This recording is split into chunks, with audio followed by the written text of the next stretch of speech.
New alarm bells ringing tonight on the coronavirus outbreak in this country. Doctors say the virus is spread through droplets when someone coughs or sneezes. And I think the business community, it's in their interest that people actually stay home and stop the spread. For a business that can allow more employees to telecommute, we want you to do that.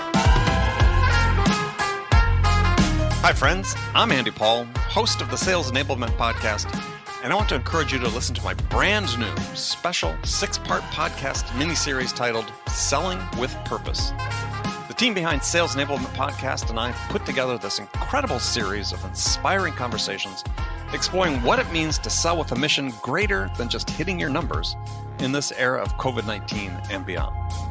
So tune in to hear from world-class enterprise sales leaders and learn how their 6 companies will close $50 billion selling remotely.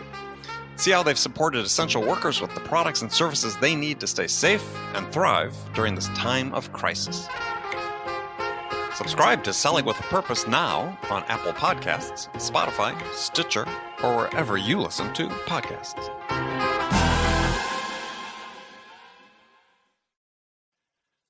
Guided Selling from RingDNA makes your entire sales team more effective by revealing exactly what reps should do and when to do it. Guided Selling works by transforming sales data into a curated list of prioritized sales actions. So when reps start their day, they'll never again wonder which prospects and accounts or hot inbound leads to reach out to next. Guided Selling even shifts reps' priority in response to real-time buying signals. Finally, even new reps can sell like seasoned ones. Let RingDNA be your guide to success. Learn more at ringdna.com/guided selling. That's ringdna.com/guided selling.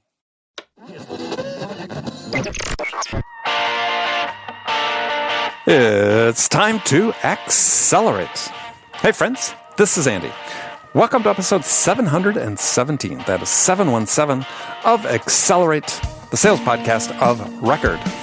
Hey, I have another excellent episode lined up for you today. I'm so excited. Joining me as my guest is my friend, Mike Weinberg. Mike's a coach, consultant, speaker, and author of 3 best-selling books, including his latest, which we're going to talk about today. And that book is titled Sales Truth, Debunk the Myths, Apply Powerful Principles, Win More New Sales. Now, Mike and I always have such a good time talking about sales. We get a little bit out of control. So I got to warn you up front, this episode runs a bit longer than normal because once we got started, it was hard to stop talking. So we're going to dive into some of the key themes in Mike's new book, including debunking some of the popular myths about sales that are so popular online. Mike does a great job of talking about those in his book. We're going to talk about why sellers need to be more discriminating about the sales advice that they follow. We're spent a lot of time talking about how sellers can avoid being stuck in the procurement pit. This is a term Mike uses in his book. And talk about how they should be working with, or how they should be working in conjunction with procurement in order to achieve the outcomes they need in sales. We spend some time talking about management, sales management, and why managers need to really step up their game in terms of developing their sellers, why they need to make sure they get the right people into the right sales roles, then mentor them, and then get to the point where instead of relying on your metrics to manage your process, is trust your people. So we'll get to all that and much, much more. Now, before we get to Mike, I want to take a quick second to talk about my Sales Growth Planner. Now, this is the ultimate planner for high-performance sellers and sales leaders. Now, the Sales Growth Planner is built to help you identify your big, bold sales goals and then give you a step-by-step framework to enable the learning and the growth, the personal growth you need in order to achieve them. Now, this was created by me, Andy Paul. The Sales Growth Planner is designed to enable you to act on your highest priorities and ensure that you're holding yourself accountable for achieving them. It's all based on a planning format that I've used successfully over 4 decades as a top producer and high-growth sales leader. And the thought and effort you put into creating your plan will be repaid with interest at the end of your 12-month plan period. So become the best version of you. Visit thesaleshouse.com/planner to get your Sales Growth Planner today. That is thesaleshouse.com/planner. Okay, let's jump right into it. Mike, welcome back to the show. Andy, it's good to be back here. It's always fun to have you here. So, we're here to sort of celebrate the publication of your latest book titled Sales Truths, Debunk the Myths, apply powerful principles, win more new sales. So, yeah, the first part of the book is a bit of a, what do I want to call the first part of the book? I don't want to call it a rant, but I mean, it's that doesn't give it enough justice. So it's a critique, let's say. Part rant, part expose, part righteous anger, honestly, just from what I'm seeing. So I felt like someone had to say it, Yeah, well, I would go as far as expose, because if it was expose, you would have named to name. So you were very careful. Not though we could, it was sort of like one of these fictional novels. You could sort of tell who you're talking about. But so you sort of lead off the book saying, "Hey, you have to be wary of nouveau experts and false teachers." That's a quote from one of your chapter titles.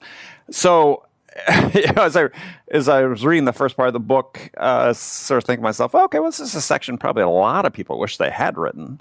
So who are these people, these false experts? Well, they're everywhere. And I was attempting to be respectful in not naming names. It's more the movement and the nonsense that I'm angry at, not the individuals per se, or the medium, when we'll get into that, social selling in particular. But, what compelled me, Andy, was really simple. What I was reading online from those nouveau experts, particularly on LinkedIn, I think that's because that LinkedIn is the cesspool for sales advice. It is. There's no barrier to entry. All you need is a name and a login and a keyboard, and you are a self-proclaimed thought leader.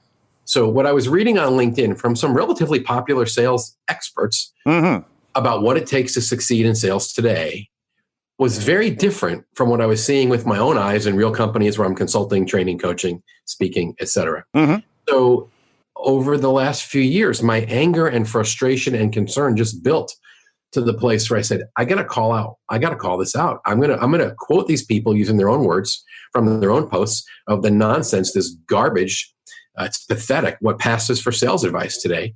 And I'm going to compare that to what I'm seeing. And that's where the two parts of the book. Part one is, here's what I'm hearing the experts say. And then part two is, here are the best practices I'm really seeing to create new opportunities, to advance them through the pipe, to own your process, to not get commoditized, right? And what are the very best sellers doing today? So that's kind of what drove me. And the nonsense I'm mostly addressing in part one that you asked about is the message that's very prevalent, which is everything in sales has changed and nothing that used to work still works. In fact, if you dare deploy traditional methods like prospecting, like the telephone, you're not only stupid and going to fail, but you're a Luddite from the dark ages, and we should ridicule you for even trying. And that's where I had to draw the line and go, stop. And I'll wrap this part by saying my anger and my concern comes out of the fact that it's typically the gullible and weaker seller that falls for the nonsense. Sure, looking for the quick fix. The easy part. Yeah, it's like me. I'm fat because I eat too many carbs and don't have enough cardio exercise, right? Like, let's be honest. But when people online start preaching, well, you eat all you want, and just if you just tweet and blog and put out great content, they'll run to you when they're 57% through their buying process. That's not true. And that's where I just felt like I had to address it. Yeah, well, and that's my assessment is of a lot of the advice that's online is that, yeah, it appeals to people that want sort of a quick fix, but it's also disproportionately focused at the top of the funnel. And so what I don't see is, and this is part of the reason I started the Sales House and the work that I do, is that, yeah, it's not about selling. It's about lead gen. And I think that one of the big holes that exists for many sales organizations is they invest a disproportionate amount of their time and effort on top of funnel. And even if they have opportunities, they really do a really, excuse my French, but piss poor job of getting to the point where they can actually win. And we have, this whole segment of the SaaS segment that these companies are subsisting on like 20% win rates, which, as I said when I was keynoting to an audience of SaaS sellers a couple weeks ago, that really sucks. Yeah, it's funny you brought up the funnel on the stages. I was just listening to get back in the mood and drink some more Andy Paul content. And I listened to just one of your recent episodes with the gentleman from overseas where you were talking about the middle of the funnel and how important it is there. His name is escaping me. But Steve Norman. Yeah. Boy, in his content and his book, I know he's from overseas, so it should have a lot more. His book has a solid content in there. It should be more popular than it is. Yeah. So I applaud you for having him on. I really enjoyed that. Win rates are a big deal, and we could have a whole conversation about that. But it seems like people aren't really focused on it, though. And this is the part that drives me nuts. Is I'll talk to CROs of prominent companies that are growing quickly, and I talk to them about their growth rates. It's come to the point where basically they're just playing the odds, right? If I get enough crap into the top of the funnel, I know a certain percentage is going to flow through. And I say, well, what are you doing to increase your win rates? What are you doing to be more effective at discovery, qualification, the things in the middle of the funnel that I believe make the difference between winning and losing, and there's no attention being paid, or very scant attention being paid to it. Yeah, boy, it's bad everywhere. Because I have in my client base, it's worse the other way. It's worse where they're ignoring the top of the funnel. Mm-hmm. So, but I see it both. What I get frustrated where you're going is the lack of ownership of a sound sales process. And I'm relatively agnostic about process. You approach it a lot of different ways, but I see this demo first, right? Like we go in pitch mode, especially in the software world, and everyone's being evaluated on how many demos. So we don't do good qualification, and we don't know what questions to ask, and we don't understand the prospect's current state or desired future state going into the demo. Right. Mm-hmm. I read Keenan's book, right? Gap Selling. And he does a great job articulating. I love what he said there. He says, you know what? No discovery, no demo. And I'm like, standing freaking ovation. So there's the lack of ownership of the process there. And then later on where you're getting commoditized because we have weak sellers that are also doing whatever the prospect asks. I have a SaaS client, and one of their best salespeople is wonderful, but she's also very compliant to everything that the prospect asks because she wants to be likable, and she is likable. But a lot of times when we do everything they ask us, we end up falling into what I call the procurement pit, right? You're just another vendor being put in a box, and you haven't differentiated yourself in your approach. So I don't know if that's where you go, but win rate's a big deal. Yeah, it is. So we'll get back to win rate, but to your idea about compliance, though, because I think this is one of the real problems. Because certainly what we're seeing relative to the growth of inside sales is largely sort of emanated out of the valley and is spreading into industries other than tech. And like I said, it can be extremely valuable, right? But what I find ironic, especially coming out of the valley with software companies, SaaS companies, is that their sales processes, the point you made before, is I've said this before. It's so ironic that these companies who are founded to be disruptive rely on the most compliance, conformity-based selling processes possible, right? And so sellers aren't being given the opportunity to develop their own strengths and skills, develop their own unique sales process, taking advantage of their own strengths. And I think this contributes to the problem. Yeah, totally. It's a mess. Either you're trying to create cookie cutter people that aren't allowed to sell in their own style, and that's a whole issue, or they're just not aware. Well, I tell you, along similar lines, I'm seeing salespeople that are not aware that you can push back on a prospect. So, I hear you. Let me share with you, however, what we found is better. I need to meet these other people. I need to have these meetings. If we're going to help you sell this internally, if we're going to get you the outcome you want, I need to do my job. Mm-hmm. I'm not interested in just lining up the ducks and filling in your boxes and doing the dog and pony show. I need to tailor what we're going to present to you and what we're going to come up with based on what I learned. And if I can't get that access, I'm going to consider backing away. But don't you I'm sorry to interrupt, but don't you think that's a problem coming from management? This idea about the culture that we talked about is that, if I've got this tightly defined linear sales, stage-based sales process with these tightly defined exit criteria, so on and so forth, people aren't going to, there's no incentive to push back because really what they want to do is check the boxes so they can tell their management, this is what we did.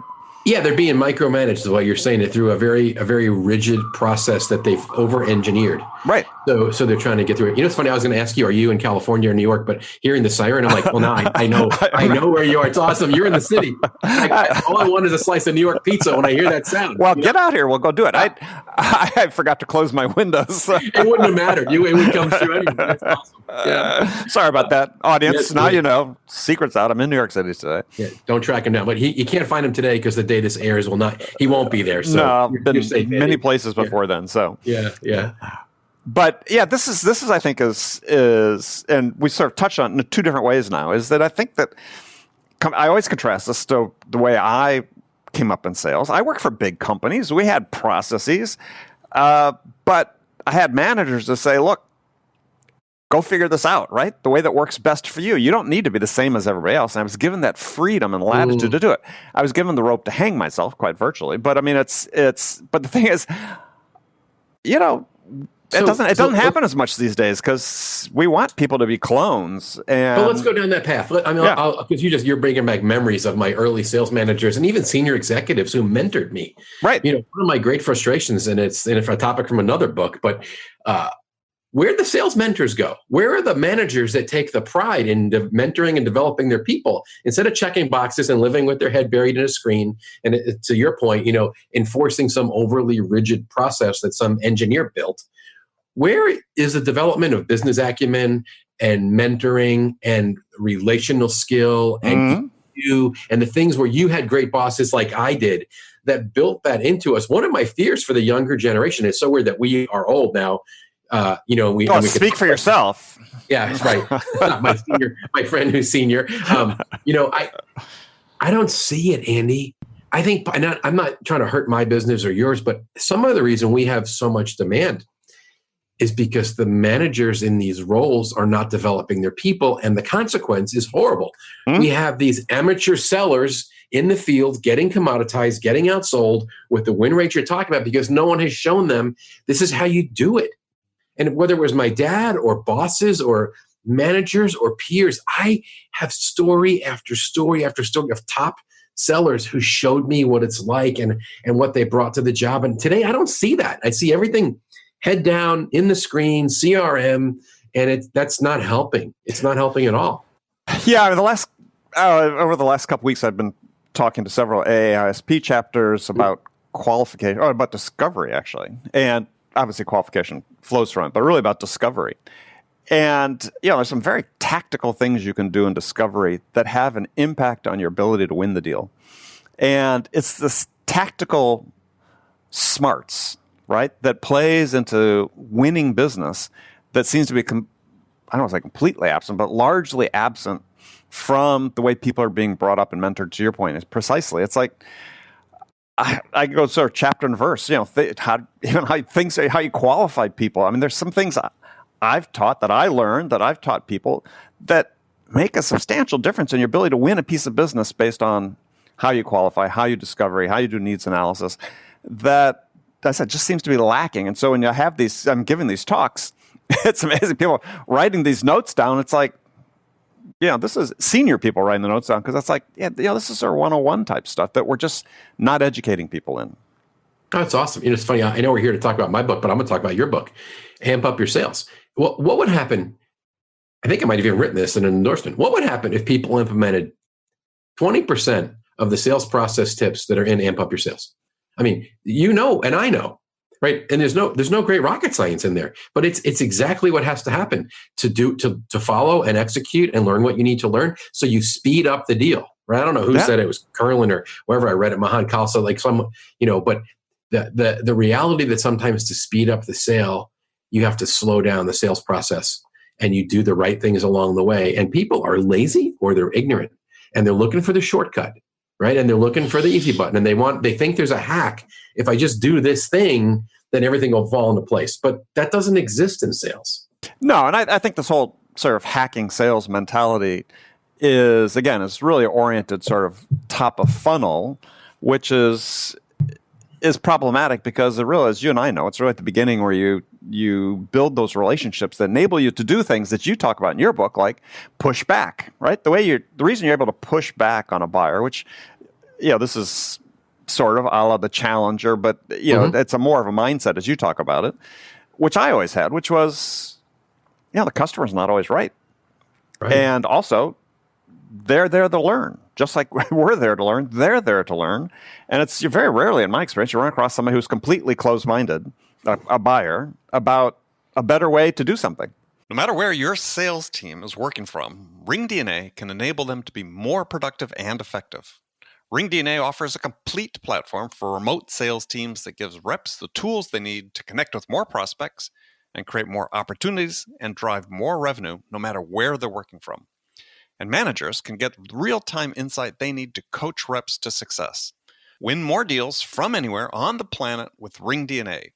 Learn more about how RingDNA helps remote teams at ringdna.com/remote work. That's ringdna.com/remote work. New alarm bells ringing tonight on the coronavirus outbreak in this country. Doctors say the virus is spread through droplets when someone coughs or sneezes. And I think the business community, it's in their interest that people actually stay home and stop the spread. For a business that can allow more employees to telecommute, we want you to do that. Hi, friends. I'm Andy Paul, host of the Sales Enablement Podcast, and I want to encourage you to listen to my brand new special 6-part podcast miniseries titled Selling with Purpose. The team behind Sales Enablement Podcast and I put together this incredible series of inspiring conversations exploring what it means to sell with a mission greater than just hitting your numbers in this era of COVID-19 and beyond. So tune in to hear from world-class enterprise sales leaders and learn how their 6 companies will close $50 billion selling remotely. See how they've supported essential workers with the products and services they need to stay safe and thrive during this time of crisis. Subscribe to Selling with a Purpose now on Apple Podcasts, Spotify, Stitcher, or wherever you listen to podcasts.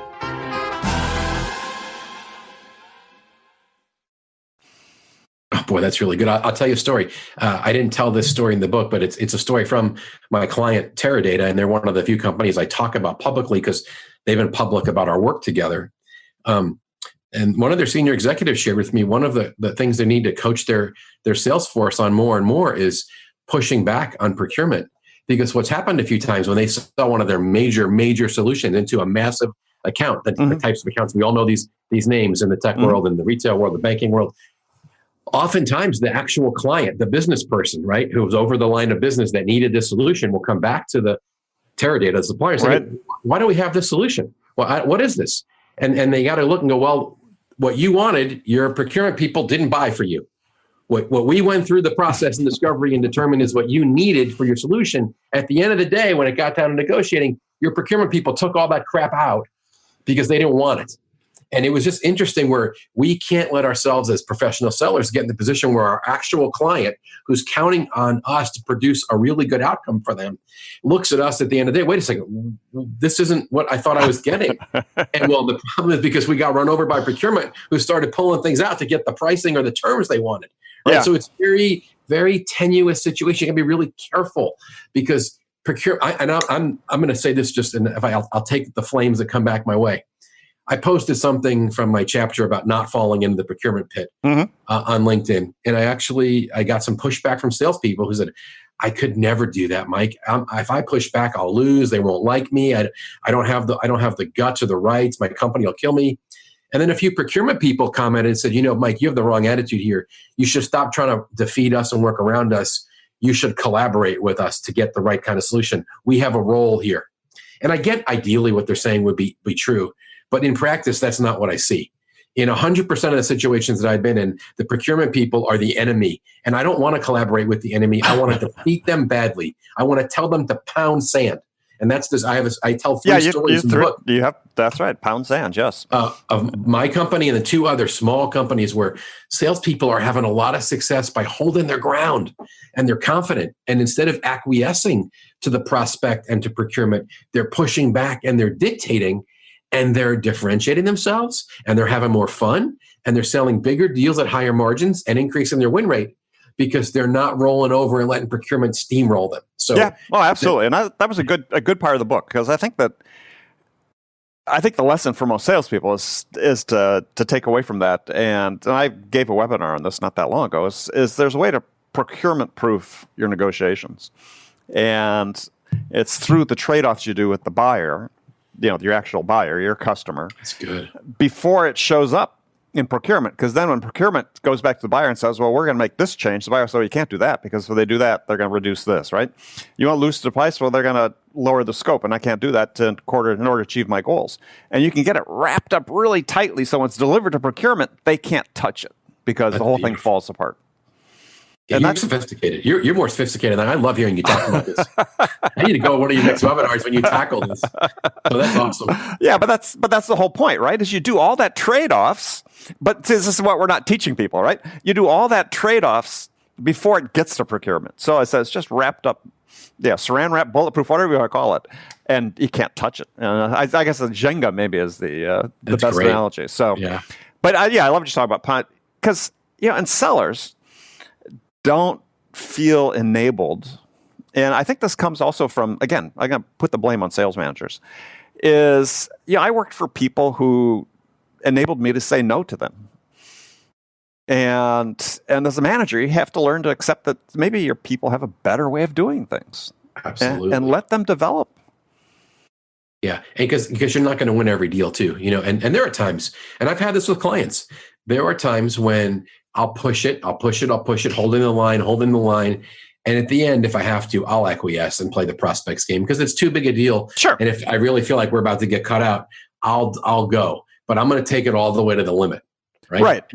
And then I'll relent and do what they want. And then there are times I'm like, no, I'm going to push the nuclear button, right? And I'm going to risk blowing it all up because I don't think my chance of winning is high enough if I play their game. I have to play my own game. So I feel like I'm giving myself every opportunity. I've been saying it this way lately, and I like how this has come out. I have two missions. I'm speaking for myself, but I'm saying if any professional seller should have these missions. I have two missions.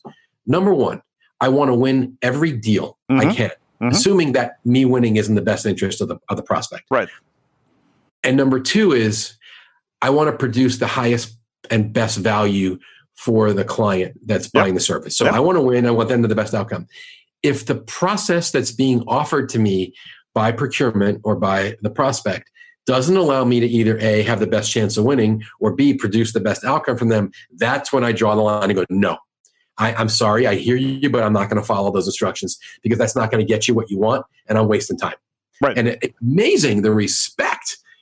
And I hope salespeople hear this, especially the highly relational, conflict-averse seller that's hearing this going, these guys have lost their freaking mind. There's no way I'm going to push back on these big companies. I'm telling you, when you do this well, especially if you laid the relational groundwork and you paid the relational rent with the key business people and the stakeholders in various areas of the client organization, it's amazing how much traction you actually have where you've got allies on your side that will push back for you because they know you're working to get them the outcome they need. Right. But absolutely agree. And this goes back to a comment I'd said before, and maybe we just didn't really dig into it, is to enable your sellers to feel comfortable doing that. You have to enable them to feel comfortable telling you as a manager, pound sand. I'm going to do it my way. Yeah, that's good. Because if you can't have both, right? If you want them to be compliant to you in the office, they're going to be compliant with the prospects. Well, that's really profound the way you said that. I like that. And it's really important. And so I had a reputation, and I mentioned this on the show. I had a boss finally come to me once. He said, "Don't you ever say yes to anything?" And I'd say no, because you can come to me with advice and say, or direction, say, do something this way. And if I look at that and say, if I do that, that's going to fail, then my butt's on the line. So I'd rather have my butt on the line doing things the way I think will have a greater chance of success. And so we have to enable our sellers to have that mindset, because then they can do exactly what you talked about, go to the customer and push back. And if we don't enable them inside, they're not going to happen outside. Andy, you're energizing me. That is so good. And I'll just add this on top of that.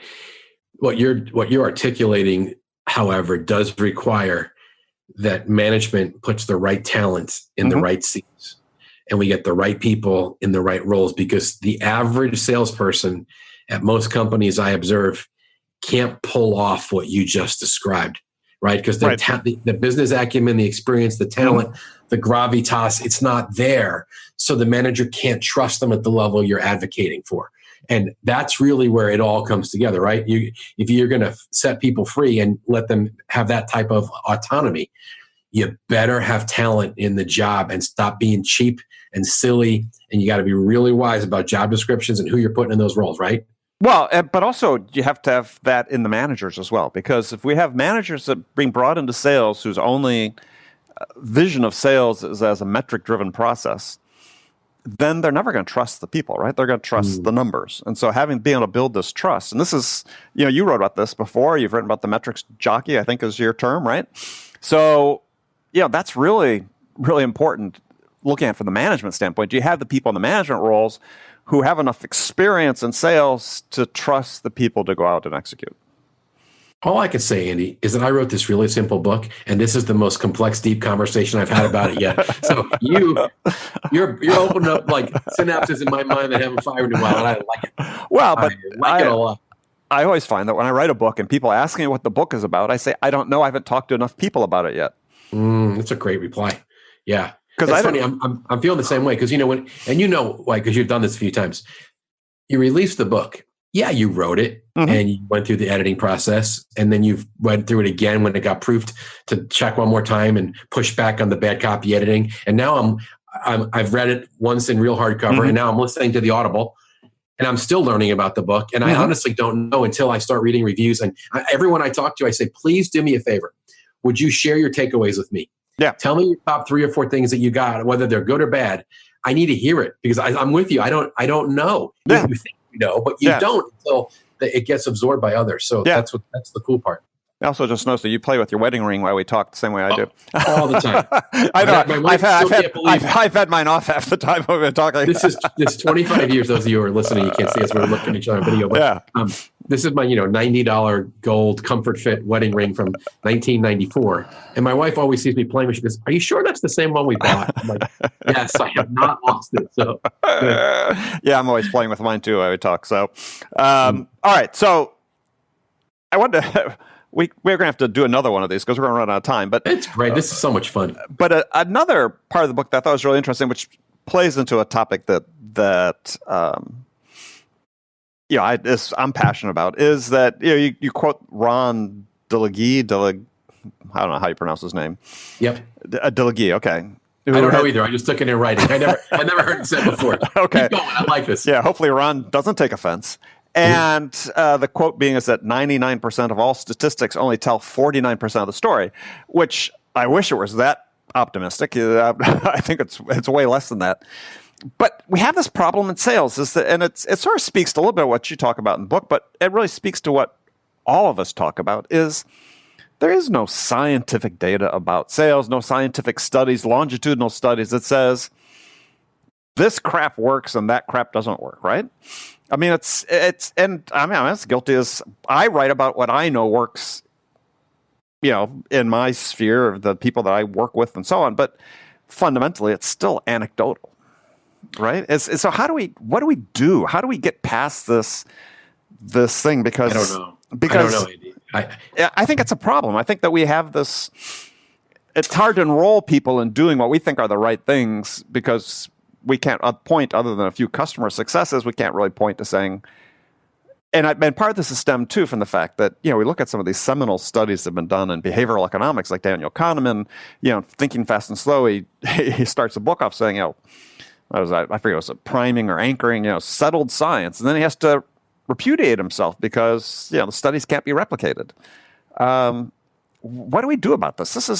I don't know. It doesn't bother me. The anecdotal part doesn't bother me as much as it bothers you because you're smarter than me and you're looking for the solution. I don't think so, but I think so.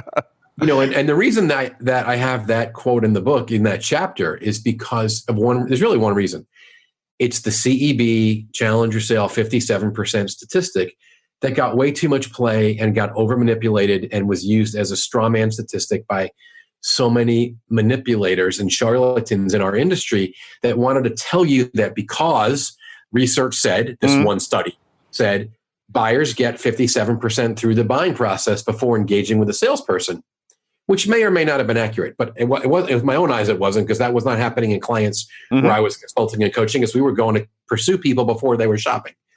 But what happened was that the jokers in our industry that wanted to tell you prospecting is dead, don't you dare bother pursuing somebody before they get this far down the path, because they're not going to talk to you anyway.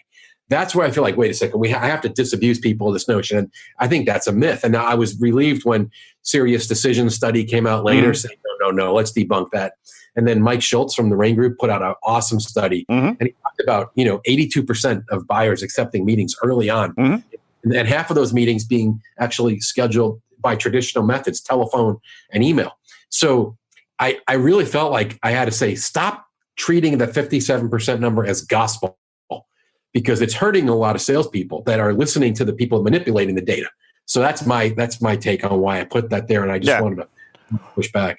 But to your point, though, you just made is diverging just slightly. Is okay. So we now have these through inside sales organizations, and we see it. Let's say specifically in SaaS. These high volume outbound operations going on. That there's some, it's so bought into that some people think that this is the only way that you can prospect in those industries, which to me, I don't agree with, right? I had a friend who, this was I don't know, 6-7 years ago, did a study with one client where they did, purely sort of the predictable revenue model prospecting, and they actually put a team of 3 people that worked as an account team, so doing more of an targeted account approach.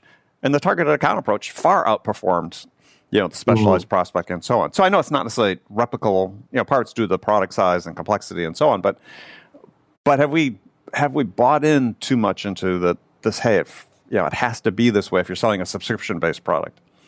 Right. Don't take this the wrong way, because you live in New York and California. I had this conversation with someone else. A lot of this information and a lot of this advice comes from the coasts. It comes out of Boston. It comes out of Silicon Valley. It's experts and sales elitists talking to tech companies and their sales force. So it's hard for me because I live, even though I'm from New York, I live in St. Louis, and I have clients all over the place. Mm-hmm. And in 90+% of the organizations I'm in, from big defense to big trucks to big data to distribution, these conversations don't happen because they don't have these highly defined roles and specialization. And I walk in some companies, they don't even know what a BDR is, right? Trish Bertuzzi's book is like, what is the sales development playbook? I'm like, you need to read this. There's a disconnect, because I think a lot of the literature and a lot of the writing is talking specifically to the tech world, and the guys that work for distributorships that sell abrasives to manufacturing facilities in the upper Midwest have no idea what we're talking about when we get into those arguments. So that's where it's confusing for me. I don't even know if I'm the right person to speak to. Have we taken it too far in specialization? Because it's just confusing to me, honestly. In the companies I'm in, whether it's consulting or big defense or whatever it is, mortgages, insurance. I mean, it's all in every little, nook and cranny. The top salespeople are the ones that do their own prospecting. They may get some, there may be an inbound marketing effort. They may even have some type of sales development or inside group that helps a little bit warm the beachhead. But the top people, they own it all. They go, it's my funnel. If it's not full, it's on me. One guy I quoted in the book, he said this in a sales meeting. He says, listen, stop whining and bitching about the quality and the number of appointments the BDRs are creating. You should look at those as gravy, kind of like we look at Social Security as a percentage of our retirement income. Like if you count on it, you're screwed. Let it be extra. So that my message is just, you got to own the whole funnel. It's yours. Don't point fingers. Don't blame the company. Don't blame marketing. And that's why, and be very careful about listening to the charlatans in the sales industry that tell you, don't pick up the phone. Do it all. Use social. Jeb Blunt says, use smoke signals. Use every appropriate ethical means necessary to get in front of somebody, to get that discovery meeting. So that's my take. Well, I think that's right. Because I think that what people are not being mindful of is the fact that the pendulum swings, right? Nothing stays the same. And I have related before a conversation I had with a senior AE who I saw at a conference, was someone I had known for a little while and had been working in SaaS business and was complaining to me that he said, you won't believe it, but they want me to prospect. And I said, well, okay, well, let's look at this for a second. So, all right, you don't want to do this. He says, no. I said, okay, they want you to prospect. And on the other hand, is, in general, you're in this business, your close rate, your win rate's probably about 20%. Yeah. I said, okay, well, look at it from the perspective of an employer. I look at you and say, can't prospect, can't close. Wow. I mean, That's good. if you can only win 20% of your business, in my book, you can't close, right? And that's so funny that, in so many of these companies, they're hiring quote unquote closers and their win rate's at 20%. It's like, really? Okay. That's really good. That really pauses you and makes you think, doesn't it? That's careful what you complain about. Well, but also if you're positioning yourself that I do this, and believe me, at the beginning of my sales career, and it's 4 decades, I owe up to it. You've earned it, yeah. Faxes were new. Mm-hmm. Think about that. Faxes were new. I get it. Things change. Things change. I mean, if you're not preparing yourself, hey, you're in the wrong business. No, it's funny. When you talk about the guy complaining about being asked to prospect, it reminds me of something that I put in the book about selling at a higher price. I'm so tired. I don't know if you see this in your clients, but I'm so tired of salespeople whining and complaining that either A, they don't have the newest, latest, and greatest toy and tech that they're selling, like they're out featured by the competitor, or B, that our price is too high. And I hear salespeople actually say with a half a straight face, if our product was better and our price was lower, I would sell more. And I pause and I look back and I go, if our product was better and our price was lower, I wouldn't need you. Mm-hmm.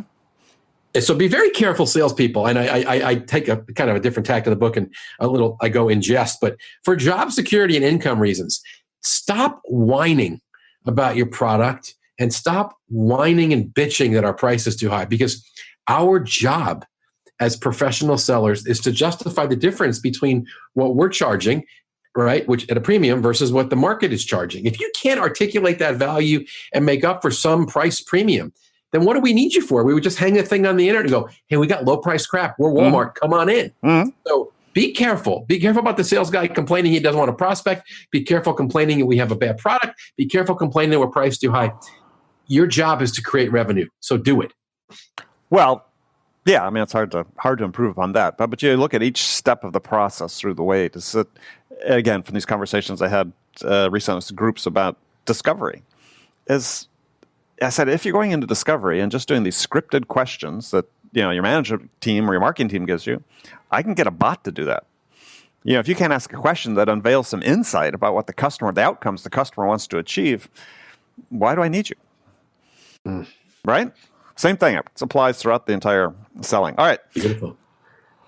Mike, unfortunately, we're out of time, but we're going to have to do this again. It's been way too long. We should do this again shortly, because I love talking to you. You energize me and you teach me, and this is fun. So thanks for that. Well, I learned from you, and we didn't even get to the parts of the book that I wanted to also talk about. We had some very strong tactical advice for people.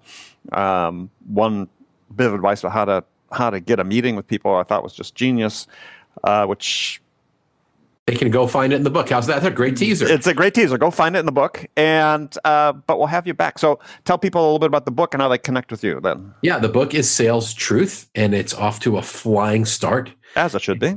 Yeah, you can check it out at your favorite book reseller, and obviously I'd like you to read the reviews on Amazon to get a feel for what the book is about. You can find me at mikeweinberg.com, or follow me on different social channels at Mike_Weinberg. WEINBERG. Perfect. Mike, a pleasure, as always. Thank you, Mr. Paul. All right, we'll do it again shortly. Thanks, friends, for listening to. Talk to you next time.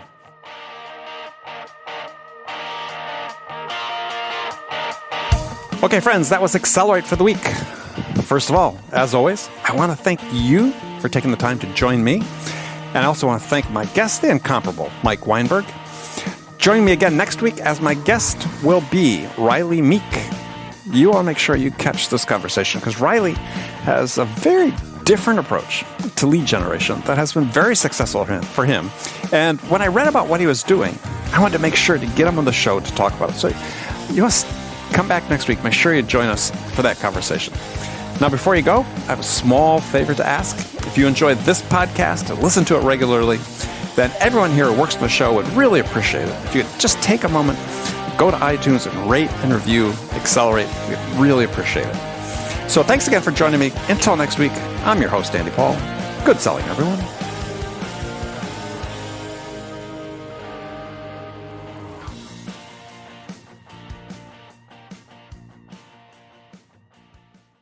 RingDNA is the leading sales enablement platform that uses AI to help scale business growth.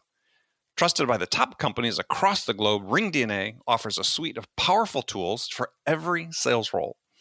The RingDNA Dialer radically improves sales productivity and call connection rates, while guided selling helps reps know exactly what to do and when to do it. Conversation AI uses artificial intelligence to surface the most impactful coaching opportunities in real time. So, no matter where your team is working from, the RingDNA platform can help them exponentially increase call connections, opportunities, and revenue. Learn more at ringdna.com/platform. That's ringdna.com/platform.